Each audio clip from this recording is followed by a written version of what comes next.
4, 3, 2, 1 start. अध्यक्ष महोदय, आपकी आज्ञा से मैं कृषि मंत्री जी का ध्यान इस बात की ओर आकर्षित करना चाहता हूँ। माननीय कृषि मंत्री जी, कृपया खेती में आने वाली समस्याओं की ओर ध्यान केंद्रित करने का कष्ट करें। अपने विभाग के अधिकारियों को निर्देश दें कि वे गांवों में जाकर किसानों से बात करें और कृषि उत्पादन बढ़ाने एवं नई कृषि तकनीकी के बारे में किसानों को जानकारी दें। हमारी भारतीय अर्थव्यवस्था का बहुत बड़ा हिस्सा कृषि क्षेत्र पर निर्भर है। सालों से भारत देश को कृषि प्रधान देश ही कहा जा रहा है। देश की बढ़ती आबादी के कारण हर साल देश में अनाज की मांग बढ़ती ही जा रही है। देश की खाद्य आपूर्ति और अर्थव्यवस्था को मजबूत बनाने के लिए अच्छी किस्म की खेती बहुत जरूरी है। हमारे देश के प्रधानमंत्री ने किसानों के हित के लिए बहुत सी योजनाओं की शुरुआत की है।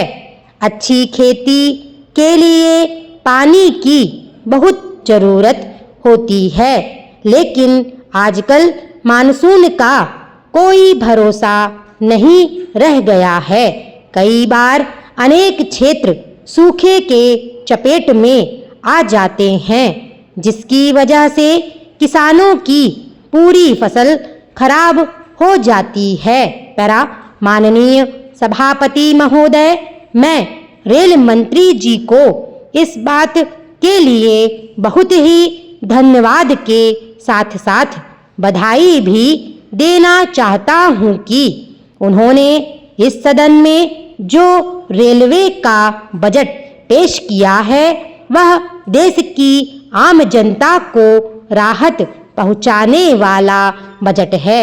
माननीय रेल मंत्री जी ने यह जो बजट प्रस्तुत किया है, उसका पूरे देश में स्वागत किया जा रहा है। उन्होंने रेलवे में बढ़ते हुए भ्रष्टाचार को भी तत्काल समाप्त करने के लिए अनेक कठोर कदम उठाने पर बल दिया है। हमारे देश में भ्रष्टाचार आज सभी विभागों में फैला हुआ है। यदि ये कदम रेलवे विभाग द्वारा गंभीरता पूर्वक उठाए जाते हैं तो इसमें भ्रष्टाचार पर अंकुश तो लगेगा ही, साथ ही निश्चित रूप से रेलवे का विकास भी होगा और रेलवे आय भी बढ़ेगी।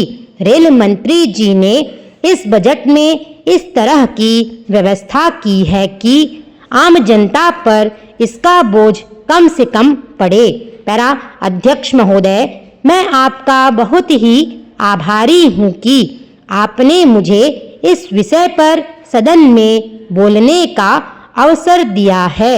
मैं आपसे यह अनुरोध करना चाहता हूँ कि मुझे अपनी बात रखने के लिए जो समय दिया गया है वह बहुत ही कम है। मुझे कुछ अधिक समय दिया जाए ताकि मैं कुछ बातों को विस्तार से आपके समक्ष प्रस्तुत कर सकूं।